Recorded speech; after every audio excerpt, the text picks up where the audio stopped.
Stanley presents, oh, hey, that's me, The Further Adventures of Indiana Jones. Excelsior. Welcome. It's time for the further adventures of Indiana Jones. The greatest adventures of all time. I don't know. I'm making this up as I go. Pack your bag, grab your passport, and prepare to go globetrotting with Marvel Comics' classic four-color adventures of Indiana Jones. Jones? Jones! Mr. Jones, I've heard a lot about you, sir. Your appearance is exactly the way I imagined. Son of a... I'm here now. What do you want to talk about? Welcome, IndyCast listeners, once again to the further adventures of Indiana Jones. I'm Joe Stuber. And I'm Keith Voss. And Joe, I hope you have a couple of Hostess fruit pies there because we are going to celebrate our 50th segment. Congratulations, my friend. Congratulations to you. I always have Hostess fruit pies on hand. Are you kidding me? You do? Yes, of course I do. There's a whole, I have a whole pantry full of them. Stuber. Yeah, 50 segments. Wow, that's I think that's probably 48 longer than we thought we were going to make. Yes, indeed. So, yeah, 50 segments in. We're on issue number 29 of Further Adventures. Winding down, we're getting awfully close to the end of the Marvel run. Unfortunately, these last couple of issues for me aren't the most exciting. We'll get into that. Yeah, I can't. Yeah, it's just like it's one of those things where you wish you had a little bit more action adventure kind of going on, but we actually might be getting some more action adventure, Joe. Apparently, it looks like Harrison Ford is part of a deal for Star Wars Episode 7. He's also going to be doing Indiana Jones 5 and 6. You know what? Waiting on the announcement. Yeah, waiting on the announcement, but it's looking good. It's looking better. I just want to get Indiana Jones 5. We'll worry about 6 after 5 comes out. Let's just get 5 and move on. Yeah, I think we've moved past the Frank Marshall denials at this point. I think those days are long behind us. I think at this point it's like, when is Disney going to pull the trigger on this, and how much money are they going to make, and how much of a cut is Harrison going to get? I think that's pretty much all that needs to be done at this point. But they better do it soon, because if Harrison is eating pizza like he did at the Oscars, he looked good though. I mean, he did look good. I mean, yeah, and he's played on by the Raiders theme, which I know that's what they would typically do anyway, but. You know, it just kind of neat to see Harrison Ford walking out at the Academy Awards. Raiders of the Lost Ark is playing in the background. You can almost see the fedora on his head. So. It sends a shiver down your spine, regardless. It's pretty cool. Whether you think it's cheesy or not, whatever. When you see that, when you see Harrison walk out, and you hear that Raiders music playing, man, I can't wait to see him with the fedora again. He could throw down. He can still throw down. So it's going to be pretty good. So, yeah, can't wait for that. And can't wait for another Indiana Jones adventure that you've got something to do with, Keith. Yes, indeed. And if the listeners are lucky enough to have liked the Further Adventures on Facebook, you'll see an interesting piece of artwork that I posted a few days ago with Indy meeting his, what I like to call his Howling Commandos. And yeah, if you guys go over to the Facebook page and check that out, I think Ed's also going to post it over on the IndyCast Flickr page as well, so you guys check that out. Yeah, it's coming along. It's a labor of love, Joe. Whenever we have a little bit of free time, we're writing it. Yeah, exactly. Aren't all these? We're writing it. We're drawing it. We're gonna release it in multiple formats, maybe as a radio for drama. Listeners that haven't seen it yet, you and Junior Jones are kind of getting a comic book adventure going. We've got some teaser artwork there. Go check out the Facebook page, Further Adventures, and go check out the IndyCast Flickr page, as Keith mentioned. Some good stuff coming around the corner. Hope you guys like it. Looks very cool. Looks good. Well, speaking of Indiana Jones comic books, let's talk about the one that is published. It was published years ago toward the end of the run of Further Adventures of Indiana Jones. This is going to be issue number 29. Keith, why don't you start off with the creator rundown? You got it. This one is called Shot by Both Sides, Chapter 1, cover date of May 1985. And we got a great cover here by Keith Pollard once again. The script is by Linda Grant. The pencils by Riccardo Villamonte. Inks by Denny Bluanati. Colors by George Roussos. And letters by Diana Albers.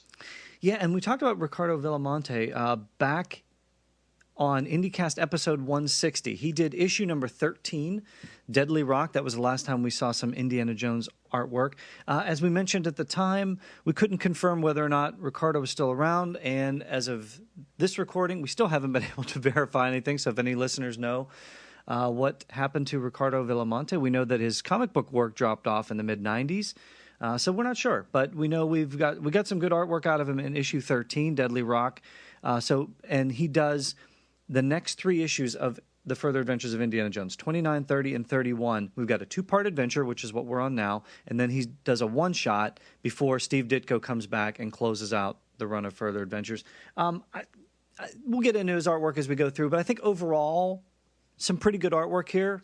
I agree. Little bit off at times. It's starting to the quality is starting to decrease slightly. Yeah, and you can see it. You get a sense of that with this book. Another interesting note is that this is the last monthly issue of the Further Adventures of Indiana Jones. The book started to go bi-monthly with issue number 30. Yeah, it was another telltale sign that the days were numbered. Not only were the issues numbered, but the days of the book were numbered. That's right. As well. Yeah, it was just they were trying to crank the book out. It wasn't getting done, and they had to go bi-monthly with it. So we're winding down. But you know what? Let's talk about some quality. Let's talk about that cover. Again, another stunning cover by Keith Pollard.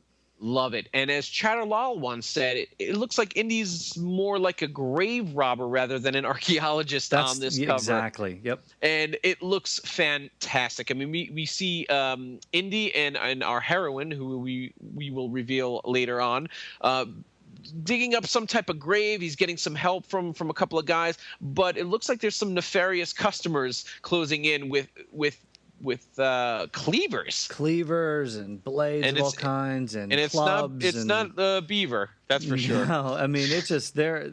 Boy, everything you'd want about an Indiana Jones adventure is pretty much on this cover. I mean, you've got the heroine; she's like clinging to Indy.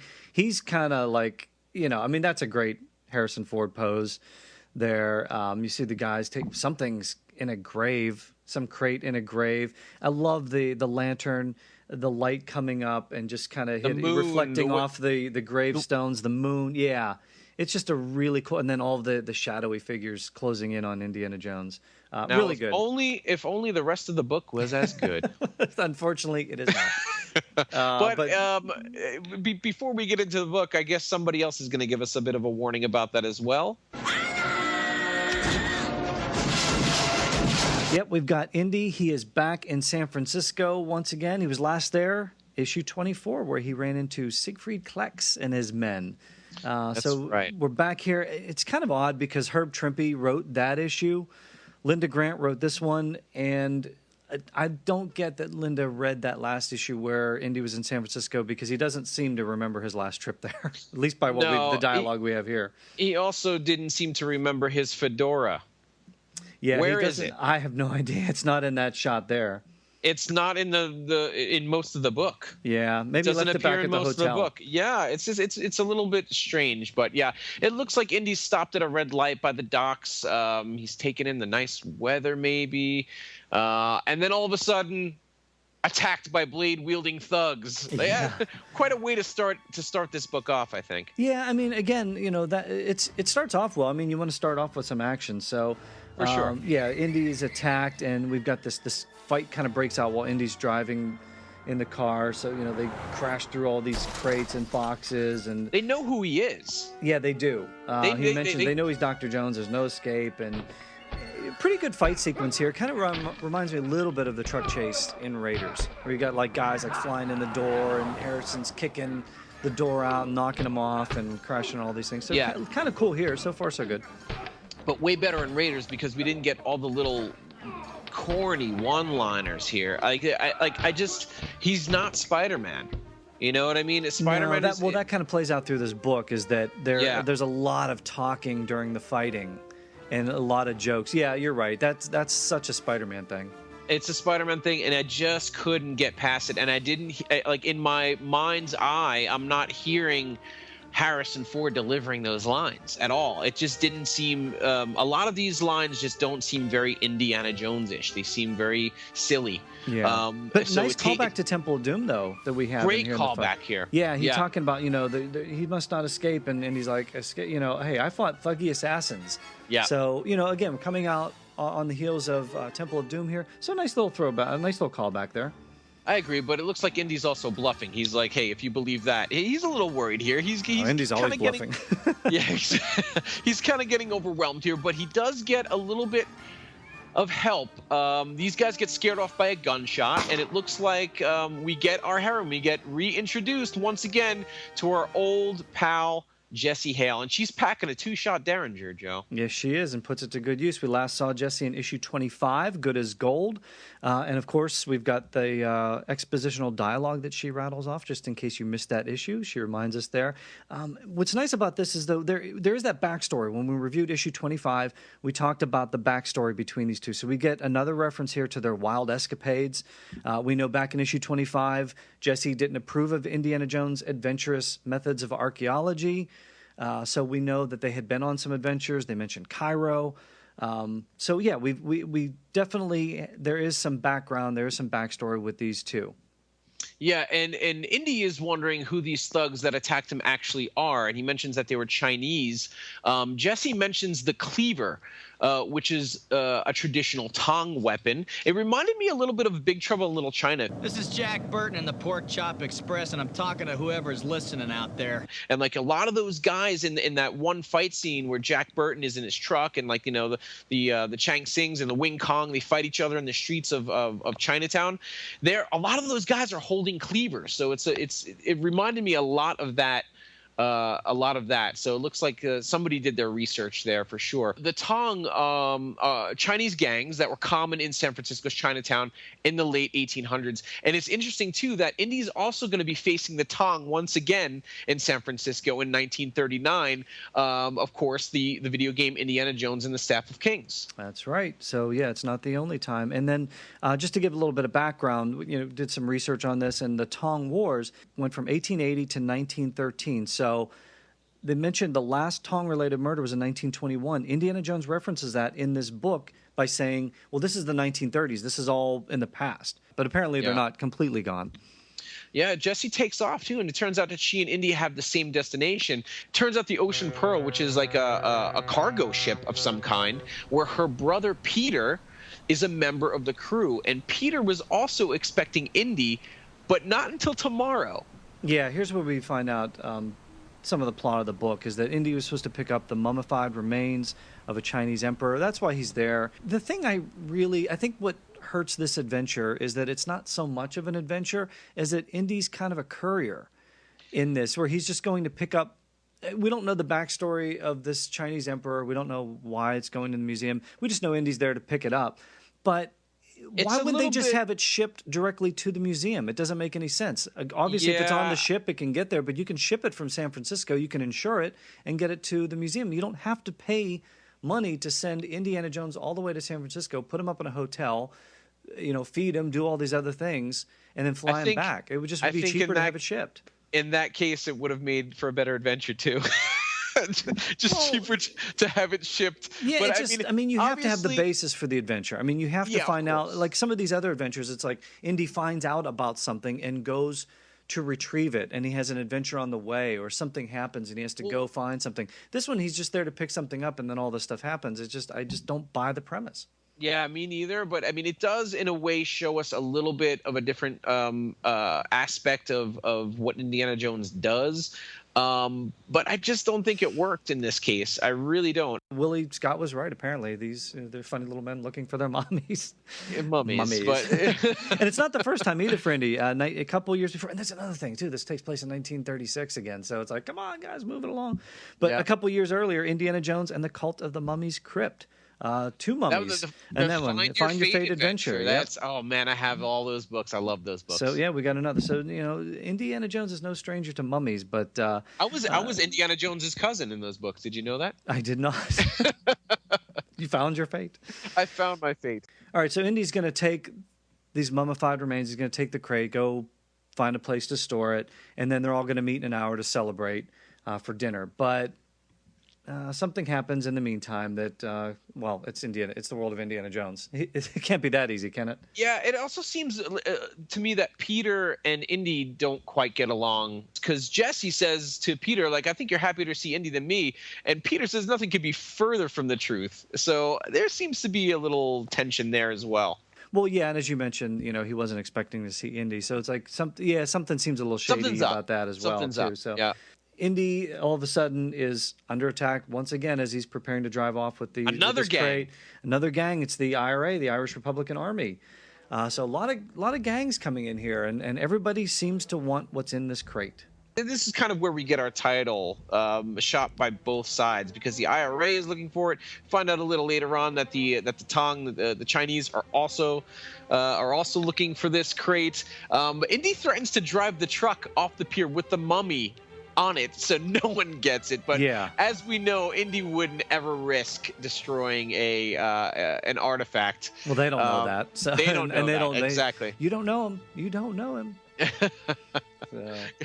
Exactly. But Jesse and Peter jump in the truck, and Indy drives off pretty fast as the IRA opens fire. And now that Indy is away from the water, they want to give chase.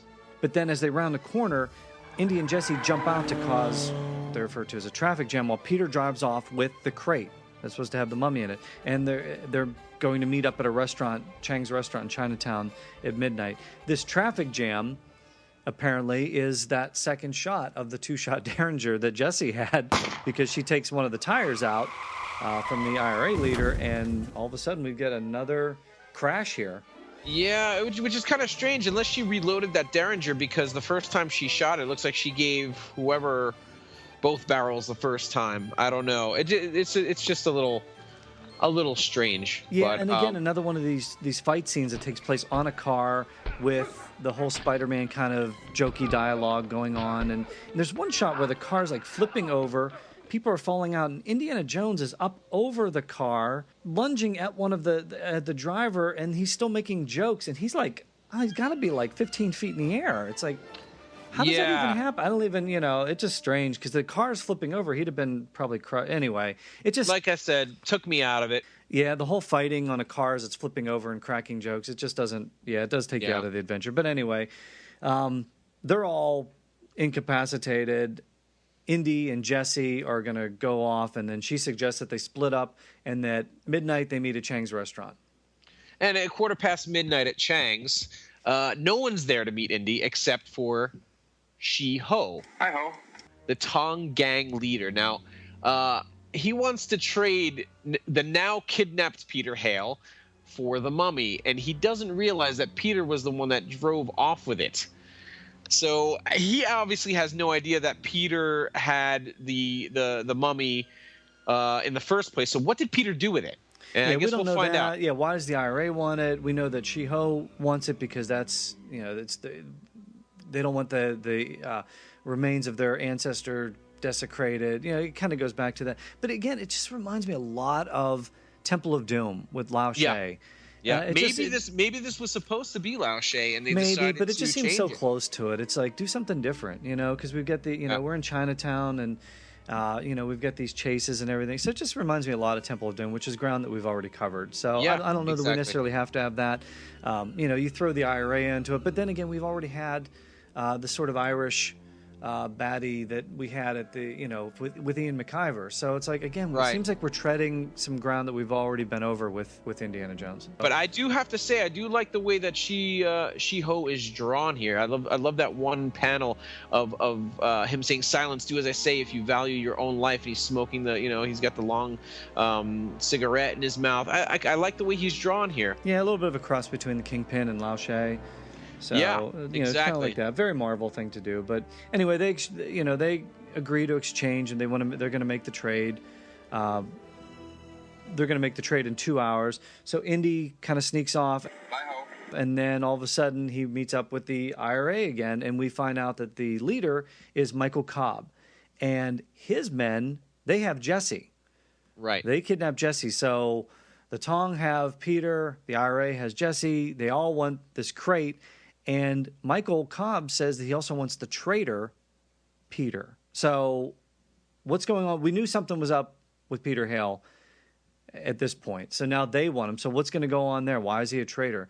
So again, they agree to meet 2 hours at Shannon Pub on St. Francis Street. So everybody's like, and again, I think this is the problem with the adventure, is that, first of all, Indy's a courier. He's there to pick up stuff. And then all of a sudden he just kind of gets caught between these two gangs that want this crate for whatever reason, but he's just not really driving anything that's going on.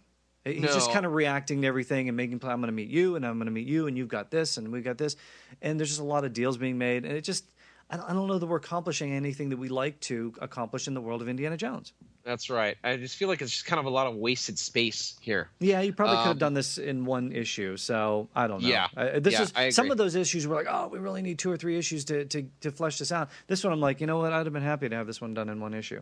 I agree. I'm right there with you. And Indy is staying at a hotel on Sutter Street, and he gets a telegram here. And this is where we see him in full gear. He's got the fedora finally. He's got his gun. He's got his bag. And yeah, he gets a telegram, and Indy makes a funny joke. He's holding this gun, and he's like, "Sorry, I don't have a tip on me right now." Yeah. It's kind of a funny little moment that I could see happening. Like, that is funny to me. Right, and good artwork too. Right, because we've got that one panel where there's a knock on the door, and he's kind of holding the gun up, and it kind of reminds me of that shot in Raiders when right before he shoots the truck that he thinks Marion is in, and before it flips over, he's just kind of like holding the gun up there. So maybe that was used as reference. But yeah, we've got some really nice Raiders-esque artwork here. I agree, and it seems that this telegram that Indy received from Tavistock, it turns out, back at the university, he's putting the pressure on Indy, and he mentions his association with the museum, and basically says, if you don't bring that mummy back, your association is going to be terminated. So great, now he's really putting the pressure on Indy to bring back that mummy, but he's also trying to crack down. It looks like he's cracking down a little bit on his methods, and that's I thought that's going through Indy's mind as well. And Indy's like, I'd love to get the thing back, but I'd also like to get myself back in one piece. Yeah, exactly. And of course, Indy figures a lot of stuff out. He figures that Shiho put a tail on him, and he's right. There's a guy outside the hotel there that wants to see where Indy's going. Maybe he can get the crate back, and not have to give up Jesse or whatever. So, but Indy gets the drop on him. Nice use of the whip here. Again, nice. We haven't really seen that too much, except for a tiny little bit of a callback to Temple of Doom when he whips the thuggy guard around the neck. Yeah. So yeah, we've got that. So he gets the drop on this guy, and basically forces him to tell him where the Tong are holding Peter.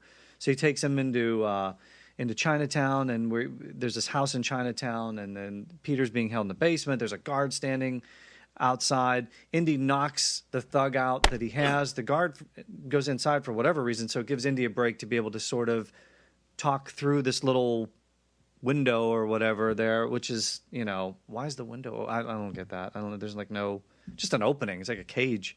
Yeah, in the basement. That's a little strange. I don't know why it would be set up like that. But anyway, he can talk to Peter there, and he gets some information from Peter as to what's going on. Apparently, Peter hid the coffin in a graveyard, good place, next to the old brewery north of town. Makes sense, though. Indy has a plan, though. Yeah, it does make sense, right? I mean, hey, I guess who would think to look there? Maybe everybody, maybe nobody. Indy mentions it's the kind of thing only a half would figure out, but I guess, Did that remind you a little bit of Raiders, too, when he left Marion in the tent? Yeah, it did. Right? Because the guy's like, wait, you can't leave me here. And he's like, well, see ya. Well, but the only way for him to get him out is for him to bust into the house and bust into the basement and alert the Tong. And Indy's like, I don't, look, what? I'm out of here. But it's part of his plan. It's part of his plan. Yeah. He leaves them there. He says, look, in 50 minutes, tell them that you'll take them to the coffin. Right. Because I'm going there now. And so Indy has a plan, how it's going to turn out. But it's still a lot of meetings. It's like, we'll meet you here in a couple hours, and we'll do this, and we'll meet up. Yeah, what is it like? It's got to be like 5 o'clock in the morning at this point, right? Exactly. And we've just has the sun come up yet? I mean, jeez. The timing's a little off, and we just have like page after page after page of just like planning and plotting or whatever. So anyway. You're just hoping at this point the payoff is going to be good. Well, you're keep just hoping. Yeah, keep hoping. Exactly. So anyway, they go. Indy goes to the cemetery. He leaves word for Cobb because he was supposed to meet them somewhere else, but he leaves word for them to meet him at the cemetery. They find the crate, but as it turns out, there was a double cross the whole time. The IRA has a man in China, Patrick McManus, who was supposed to have switched the mummy, these mummified remains, for guns that they were going to try to smuggle into the country for the IRA. And that Peter was he was there the whole time, and he was under the guise of, hey, we're going to get this for the museum, he's going to help them smuggle the guns in. but took off with him apparently. Yeah, everything. Yeah, Indy ruined all that when he showed up a day early. That's why Peter was like, "Why are you here?" Now we know why he was worried. And why now it's starting to make sense. Right, exactly. Well, the plot's making sense, but it's still nothing engaging. But anyway, right. And yeah, Cobb thinks Peter double-crossed him by driving off with the crate. So Peter shows up with the Tong, and a battle breaks out between the Tong and the IRA, and it's just like it's madness in bedlam at this point. Yeah, but and then Indy doesn't even want any part in this because he's like, you know what? Okay, so Peter's double-crossing people. We got the IRA. I couldn't care less about the Tong. Gangsters, I don't care about. All I care about is Jesse and this, and let's just get out of here. Let's get out of here with our lives. It is kind of like Big Trouble in Little China at this point. Like the two gangs are fighting each other, and the heroes are trying to make off, right, without getting involved, really. So, which is a great movie, by the way. I love that movie. It is good. It is very good. Yeah, big fan. Hey, but Indy's not going to get the crate if he just takes off. Then, so what was the point of? Isn't he going to lose his job when he gets back if he doesn't have the money? He figures at this point, but I mean, he has to make sure. There's a lot invested in this trip here. There's a lot invested. If Indy doesn't come back with that coffin, guess what? He's done. Right, but he's going to take off with Jesse and just leave them all behind. He's taking off. But then Jesse's like, but wait a minute. I know you and my brother don't get along, but please, he is my brother. Can we please go back from him? And Indy's just kind of like, come on, for crying out loud. All right, just stay here. I know. Indy so was he hoping that the two gangs would kill each other off, and then he would go in, sneak in later, and get the within crate, within 2 seconds that conversation took place, they're like, we kind of came to an agreement. Yeah, how did that happen? So you got guns and cleavers and blades and knives, and all of a sudden, like, they were working out a deal this whole time. They're like, yeah, and it makes sense. Like, why don't you just find out what's in the crate to begin with? Which is what they figure. Yeah, fighting over it. There's either guns or there's a mummy in it, and as it turns out, it's neither. Patrick McManus. And Shiho and the Tong are like, they're out of there. Cobb is now headed to China to take care of the butcher, the guy that whoever killed Patrick McManus, which is Weng Ho, apparently. Yeah. So nobody gets the mummified remains. Right. And nobody gets the guns, which is going to upset the IRA. The Tong are okay with it because it's like, oh, you didn't mess with our ancestors. So, okay, that's fine. But now the IRA wants revenge. Right. But they need somebody to guide them there. They've never been to China. But guess who has? Yeah, and guess who's taking the road to China? Is it the high road to China? Tom Selleck? I think, and it's just the road to China. But Tom Selleck is Indiana Jones? I don't know. Unbelievable. Yeah, it's plans to they plan on taking Peter, but it looks like Weng Ho apparently is going to kill him on sight. So yeah, Indy is going to be taking that road. Maybe it's the high road. Maybe not. Who knows? To China. It might be but the low I don't road. know. What do you think, Joe? Overall thoughts on this issue? Again, I like a lot of the artwork in it. I think there are some interesting moments, a couple little lines of dialogue, but overall, I just feel like Indy's a courier in this, and it's not just a really good Indiana Jones adventure. There's not a really good MacGuffin. We've seen a lot of this stuff before. It's a lot of similar elements to past Indiana Jones adventures that were done a lot better on other occasions. So, like I mentioned before, best part of this book was the cover. I agree with you about the art. Art's very good. A little convoluted and a little saturated. It's too heavy. There's too much stuff going on in this book, and a lot of I feel like a lot of the jokes, the silly jokes, could have just been cut out, and it might have made this book run a little smoother. But overall, no, I'm not with this one, and I hope the conclusion is much, much better. Hey, let's talk about our giveaway. The biggest Further Adventures giveaway to date. As we mentioned, we are in the home stretch on Further Adventures. There are only 5 issues left. We're going to be giving away 2 sets of Further Adventures comic books. The first set is The Further Adventures of Indiana Jones, issue number 1, The Icons of Icamanan, part 1, and issue 2, which is part 2 of that adventure. Issue 15, signed by artist Herb Trimpe, and issue 25, signed by artist Michael Golden. Keith, what about set 2? Set 2 sees issue 23 signed by Michael Golden, and that Master of Kung Fu issue number 121 that includes the rare Indy in His Office splash page by none other than John Byrne himself. And to get one of these amazing sets, you got to recreate or bring to life, if you will, one of the covers of the Further Adventures of Indiana Jones. Now, you can do whatever you want here. You can cosplay, diorama with action figures, Play-Doh, Photoshop, Smurfs. I don't care. Use a comic cover template. Get creative. But keep in mind, guys, there's only one entry per person, and in the case of multiple entries, only the first one that we received will be eligible. And those entries must be submitted to the furtheradventures@gmail.com. That's the only place we're going to take them right now. Do not post them on our Facebook page. That'll come later. And only those entries sent to the email address will be eligible. If you guys can recreate this cover, issue 29, I mean, come on, how cool would that be? You stand out in a graveyard. Come on, full moon. Digging up a grave. Some of those Pollard covers are really stunning. So yeah, go for it. Or drag them by the tail. We also take no responsibility for getting caught in a graveyard after dark. If you have cleavers and blades. Small disclaimer. Yeah. Small disclaimer. Yeah. Try to do this safely, especially if you're hanging from a dragon or something like that. But yeah, we're going to announce the first and second place covers after our review of issue 34, which is coming up in just a few episodes. So you've got some time, but like Further Adventures, time is drawing to a close. So keep that in mind. At the end of issue 34, we're going to be announcing this, so we need those in before then. So get those entries in soon. thefurtheradventures@gmail.com. Hey, Joe, what do you say we check out our mailbox? Mister, get your arm out of that mailbox. I mean now. Oh, dear me. I haven't had so much trouble delivering a package since the incident in Vienna. Well, just one email in the mailbox today. Paul Carter from Oregon. He writes, "Hi, guys. I've enjoyed listening to your recaps of the Further Adventures. Now that the series of reviews is ending in 6 issues, actually 5 now, Paul, are you planning on doing the various Dark Horse and other comic books?" Interesting question. Well, yeah, thanks for writing in, Paul. Glad you're enjoying the segment. Yeah, we've talked about this before.